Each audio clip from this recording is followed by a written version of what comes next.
Ivavaka sika ry havana. Andriamanitra rainay io tsy mofo ihany ho ianao no iveloman'ny olona fa izay rehetra aloky ny vavan'i Jehovah no iveloman'ny olona.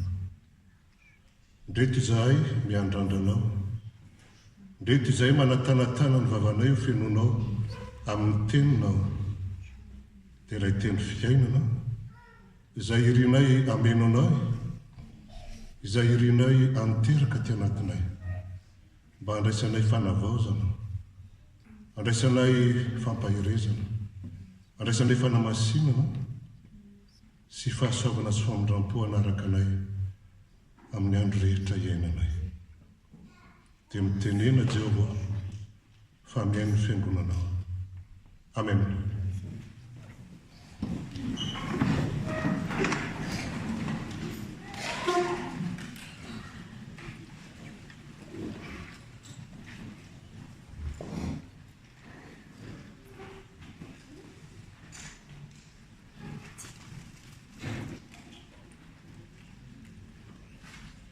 Ny tenin'Andriamanitra anakinana ny afatra ny filazantsara amin'izao alady maraina izao ry havana, dia arak'izay nivakiana tamintsika teo, izay voalahatra amin'ny perikopa raha teo.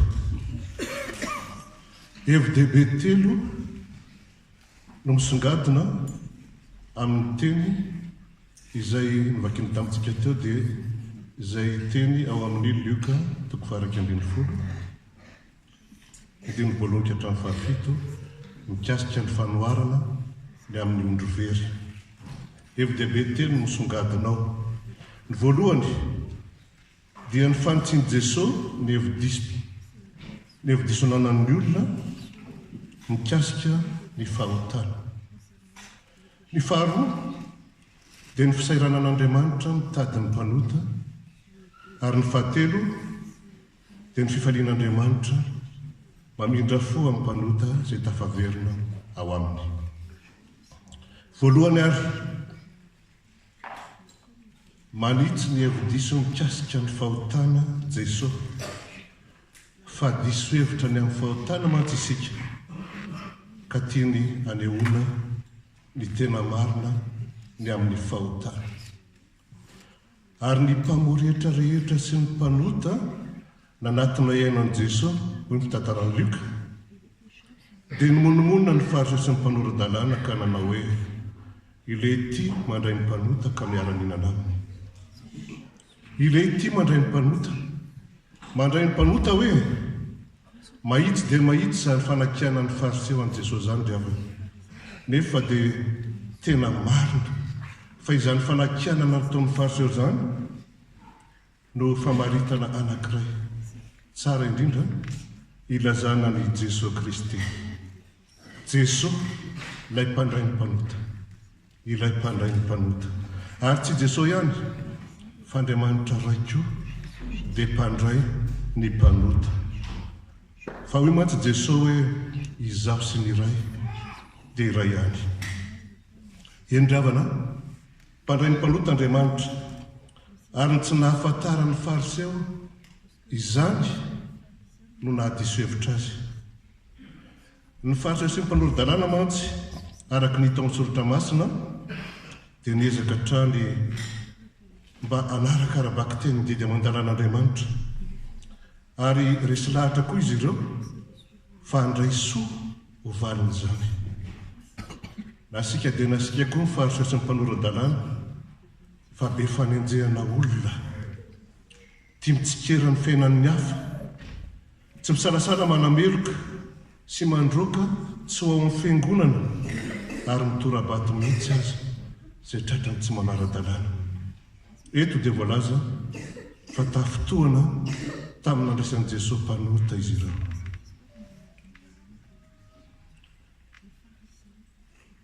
Izany fomba heverin'ny fariseo zany ry havana, izany fomba fiheveran'izany no tiany Jesosy ahitsy eto amin'ity tantara ity.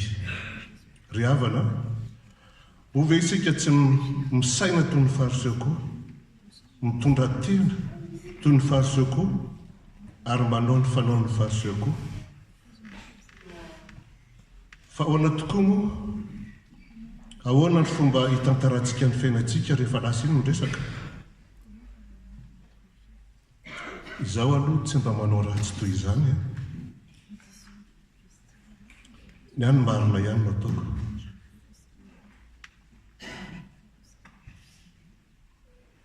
miangona isan-kalady mandoha didy ara-dalanao am-piangonana manao rakitra tsy mandanga aho tsy miteny ratsy aho tsy mangalatra aho tsy maka vadin'olona ny any zanako dia zaza tsara taiza avokoa tsy mahay mandiny tena tsy mahita fahotana eo amin'ny fiainany very andro mikoroka ny fiainan'ny hafa ka tsy manam-potoana andinihan-tena mody mitsetsetra sy malahelo aoko izany rehefa miresaka olona mba hanaritsaronana ny fitiavana ny fosafosa mampalahelo a ranony mampalahelo izy fa voan'ny saoso zao nke izy iny lalina ho aho fa izao sy zao anie no ataony ranony iny tsy mahita fahotana afa-tsy eo amin'ny namana ny apôstôly paoly nefa dia nilaza ao amin'ny epistily ny ho an'ny timoty hoe tonga taty ambonin'ny tany Kristy Jesosy hamonjy ny mpanota ary amin'ireny ho izy izaho no lohany izaho no lohany hoy ny apôstôly paoly koa raha ny apôstôly paoly izay ekeny ny mpandinika rehetra fa olona fakantahaka aza no milaza ny tena no lohan'ny mpanota ry havana dia izaho ve dia ianao ve dia isika ve dia hevitena tsy mpanota tsarovo ny tenin'ny tompo manao hoe raha jamba ianareo dia tsy ho nanan-tsiny tsy nanan-keloka nefa hoe ianareo ankehitriny mahiratra izahay dia tsy afaka meloka reo fa nymonomonina ny fahatrasim-panoran-dalàna nevitra mantsy izy ireo fa satria marina sy masin'Andriamanitra dia tsy manana fifandraisana tsy manana fifampiarahana amin'ny mpanota amin'ny Andriamanitra dia tsy mandray ny mpanota teritra ny mpanota ka manasaza ny mpanota diso hevitra ny amin'ny fahotana diso hevitra koa ny amin'Andriamanitra ry havana mody satran'izany fisainan'izany koa ve isika matetika fa hoanao isika rehefa sendra mahita ny tsy mpiditra am-piangonana manatrika fampoko-vavahana ho ahadray mba miangona rytony ihaniny ary rehefa miresaka olona tsy miraharaha fivavahana indray isika ahoana no nataontsika sasara ny oloko arivany ihany fa raha ireny aloha dia tsy voavonjy intsony ry mpiatsara velatsy hoy ny tompo esory aloha ny andro eo amin'ny masonao ary amin'izay dia ho hitanao tsara na ny esoranao ny sombikazo eo amin'ny mason'ny rahalanao asaon'i Jesosy asehony amin'izao fandraisan'ny mpanota izao anefa ry havana fa tsy mba mitahiry fahatezerana velively Andriamanitra fa ory indrindra izy malahelo indrindra izy mijaly indrindra Andriamanitra noho ny fahotako noho ny fahotanao noho ny fahotantsika ry havana indray mandeha Jesosy raha nitazana any Jerosalema dia nitomany izy nitomany izy noho ny fahotany Jerosalema nitomany izy noho ny tsy nandraisan'ny Jerosalema azy nitomany izy noho ny tsy fampiny fibebahana atao amin'izany tany izany nitomany Andriamanitra ry havana noho ny fahotan'ny olona mitomany Andriamanitra noho ny alahelon'ny mpanota mitomany Andriamanitra noho ny fitiavan'ny mpanota ao amin'ny soratra masina dia tsy miresaka mihitsy tsy miresaka ny amin'ny fahotana Jesosy raha tsy manampy-teny ny amin'ny famindram-pon'Andriamanitra eto amin'ity fanoharana ndraitsika ity dia tsy ondro very fotsiny ny tantarain'i Jesosy fa ondro very nefa hita indray noho ny mitadiavan'ilay mpiandry azy ny liturjia fanomboana araka ny hitantsika teo ny liturjia fanomboana fampoko-vavahana dia mampatsiahy antsika isan-kalady fa Andriamanitra mandray ny mpanota ny Andriamanitra andehanantsika ty amin'ny fampampoavana. Andriamanitra mamela heloka. Koa ny mahafahotana ny fahotana dia tsy ny mahazava-boarara azy fotsiny akory, fa ny mahafahotana ny fahotana koa dia ny famatorany amin'ny famindrampon'Andriamanitra izay onena mahita ny fahaverezan'ny olona voagetsa ny fahotana. Ary indray misahirana mitady ny mpanota Andriamanitra, miotana iray ihany ny fony manoloana ny fahotan'ny olona. Ka noho izany dia manao izay rehetra azony atao izy mba hiverenan'ny olona aminy, mba hiverenan'ny mpanota aminy. Fa Jesosy nanao izao fanoharana izao: iza moa aminareo izay manana ondry 100 ka veriny anankiray no tsy mandao ny 7 volana ny hevitra ka mandeha hitady ilay very mandra-pahitany azy. Fanontaniana no anombohan'i Jesosy zany fanoharana ny amin'ny ondry very zany: ahoana no hevitrareo Jesosy? Inona no ataonareo raha ianareo no eo amin'ny toeran'ilay mpiandrondry? Mazava ho azy ry havana fa tsy misy mpiandrondry amelan'ny ondriny na dia iray azy. Tsy misy mpiandrondry mamelan'ny ondriny ho very, fa nao izay rehetra azony atao izy mba ahitany zany ondriny very zany. Ny filozofa raha manambara an'Andriamanitra izy dia ny manidy an'Andriamanitra ao anatin'ny fahamarinany sy ny fahamasinany no ataony. Hidiny ao anatin'ny fahamarinan'Andriamanitra mba tsy ho afa-mihetsika ao. Jesosy kosa eto dia mitory Andriamanitra mihetsika. Mitory Andriamanitra tsy mitorevaka foana, mitory Andriamanitra tsy mijajirika ampitoerana, fa Andriamanitra mandao ny toerana misy azy ka misahirana mitady ny mpanota. Mba nazavan'izany dia asehon'i Jesosy anoloantsika ny sarina mpiandrondry jiosy anankiray, izay indraindray tsy mikapa akory, tsy mikiraro akory, nefa mihazakazaka ambony vatokely eny an-tapokavoana sy eny amin'ny aram-bato rehetra eny mba hitadiavana ondry anankiray. Hitadiavana ondry anankiray monja izay tafasaraka amin'ny andinondriny. Marina amin'izany mpiandrondry izay tantaran'i Jesosy zany ry havana ny fitenin-drazantsika malagasy manao hoe ny veriketsa mivezivezy, ary ny veriondry manaramorona. Azo an-tsaina ny tebitebiny sy ny ahihahiny, ny tebitebiny ty mpiandrondry sy ny ahihahiny tsy mahita ilay ondry tadiavina. Manoana ny fo koa nefa izato faharetany, izato fikirizany, hitady andeha hitady foana eny hitady adradratraiza ilay ondry ny very. Toy izany koa Andriamanitra ry havana, tsy misy olona foin'Andriamanitra na dia iray azy, tsy misy olona na dia iray azy izay azo heverina fa ho very mandrakizay ka tsy misy fanantenana intsony ny aminy. Tsy misy zany, satria ny mpanota na dia izay heverin'ny olona mpanota matevikotsitra azy, na dia ny mpamon'olona azy, dia misy mpity azy, misy tia azy izay tsy sasatra mitady azy mandrakariva. Tsy izy zany tia sy mitady ary mandray ny mpanota izany fa Andriamanitra. Ao anatin'ny fitiavan'Andriamanitra ry havana dia miova ny asa marika. Ao anatin'ny fitiavan'Andriamanitra dia miova ny kajy. Ao anatin'ny fitiavan'Andriamanitra ny iray dia mihira 7:90, ny iray dia mitovy amin'ny 7:90.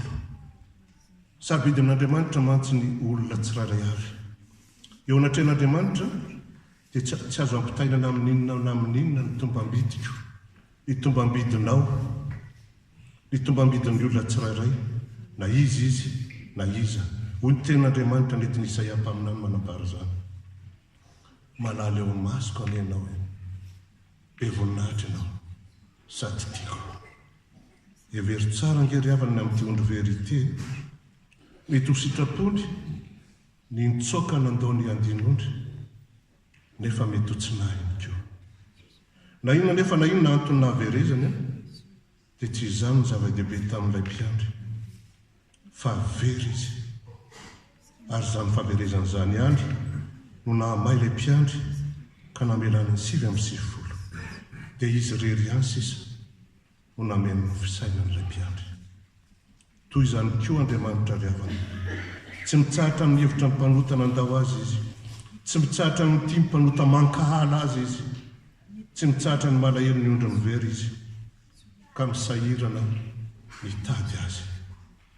Ry havana, tsy iza nge iondry very tadiavan'Andriamanitra io fa izaho izaho iondry very manahirana n'Andriamanitra io. Ianao koa iondry very manahirana n'Andriamanitra io, ary tsy isika ihany fa iranona ilay avatinao koa, izy iondry very manahirana n'Andriamanitra io. Ranona ilay olom-pifanolodirindrina aminao, izy koa iondry very manahirana n'Andriamanitra io.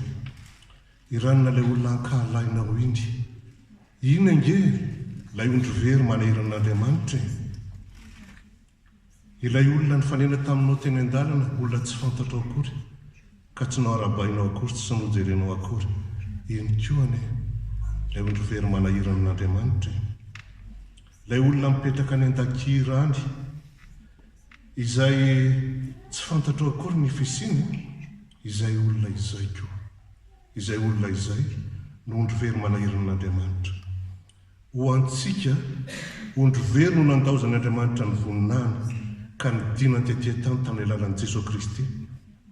Ho antsika no nanolorany ainy teo amin'ny hazo fijaliana. Ho antsika no mbola hitototoany eran'izao vazamoditra rehetra izao mba hitadiavana antsika. Eny ry havana, heverito tsara izay toerana falehanao rehetra, fa any anie no andehanan'Andriamanitra mitady anao any amin'ny toeram-pilibana amin'ny filan'ny nofo, any amin'ny toerana imamona, any amin'ny toeran-kilokana, any amin'ny toerana andehanana manao zavatra mamorofady, any amin'ny toerana ianiana hazo, mianika-hazo amin'ny fitiantsika, any amin'ny toerana any-potsampy, any amin'ny toerana ilalaovana ody, any ane no isaran'Andriamanitra mitady anao. Avy ihany koa no tiany hitariana anao mba hody ao aminy, ka tsy hody va ianao. Manontany ny Tompo, mo hody va ianao. Farany, mahafaly Andriamanitra ry havana ny mampitobaka ny famindram-pony amin'ny mpanota tafaverina. Mahafaly n'Andriamanitra ny mandray ny mpanota mibebaka, mahafaly an'Andriamanitra ny mamela heloka. Ary rehefa hitan'ilay ondry very i Jesosy, dia ataony ao antsorony ka dia faly izy. Ry havana, tsy dia mba mahazatra antsika protestanta loatra ny mitahiry sarimasina, tsy dia mba hitaizanantsika mantsy ny mampiasa sarimasina mba ampiorina ny finoantsika. Tsaroko tsara nefa fony ambola kely, tsaroko tsara ny fihetseham-poko mandinika sarimasina any an-tranon'ny havanay katolika. Tsaroko tsara koa fa tamin'ireny dia nisy sary iray izay ahitana olona miantsoroka ondry, azo vonaniana avy hatrany fa Jesosy no tiana aseho amin'izany sary izany. Sary mifona evi-dalina ka mahalasa fisaina. Fa zavatra maro no azo tarafina amin'izany sary izany. Tsikarotrao ny avizanan'ilay ondry izay nivenjivenjy nandritra ny ora maro, na andro maromaro mihitsy, tena trotraka dia trotraka, tsy manan-kery intsony, tsy maharay tena ho ny fitenenana, lanaka dia lanaka ka mila bataina. Mavesatra nefa ny ondry, mavesatra ka tsy zaka mora foana, indrindra moa raha avizana tahaka an'izay iteto ilay olona hibata azy. Fa ity mpiandro ity tokoa ane, ka efa reraka ny azakazaka nitady ilay ondry eran'ny tampo talety, manginy fotsiny ny aretany ainandro sy ny antsika. Kanefa noho ny hafaliany nahita ilay ondry ny very, dia adinony avokoa na ny avizanana na ny fahasahiranany. Noho izany dia vita ny mora foana ny napakatra ilay ondry teo antsorony sy ny antsoroka azy teny an-dalana hody. Sary ny fony evi-dalina ho isika, sary mampiseho an'Andriamanitra, sary tsy vaovao anefa satria ny baiboly manontolo dia mampiseho an'Andriamanitra toy ny mpiandro ondry.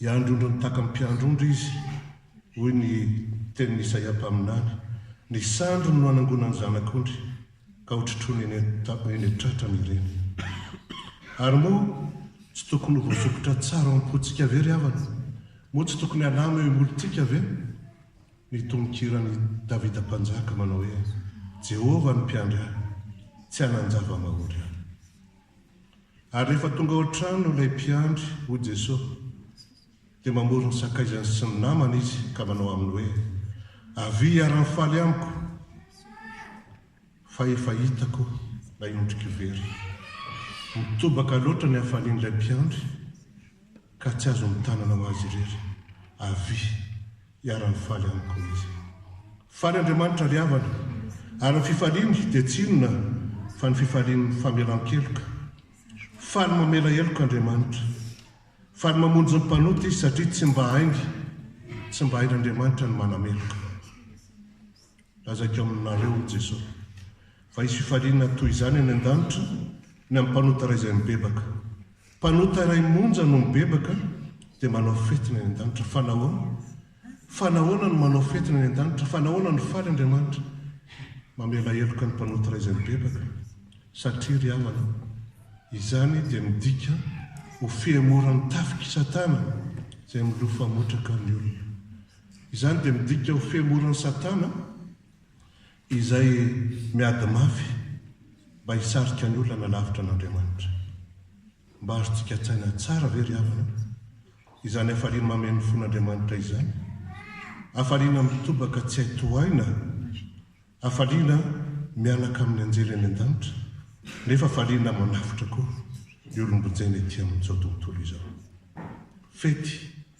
fety be tsy haifefena izany no man'Andriamanitra ho an'ny mpanota izay mibebaka ry havana aoko fantatsika fa ny fibebahana anie ka fanomezana fifaliana an'Andriamanitra ny fibebahana dia fampiravoravoran'Andriamanitra ny fibebahana dia okazion menan'Andriamanitra mba hanaovan'Andriamanitra fety koa anio ary dia asainy ianao anatona seza fiandrianan'ny fahasoavana anatona izany amin'ny fahasahiana anio maneke ho tediavin'Andriamanitra maneke ho tiavin'Andriamanitra anio meteza ampifaly an'Andriamanitra anio midira amin'ny fifalian'Andriamanitra anio mamoaza vo mendrika ny fibebahana dia ho fahasoavana sy famindram-po no anaraka anao amin'ny andro rehetra iainanao izay manatsofona ety miaina aoka izy eny izay lazain'ny falahy amin'ny fiangonana amen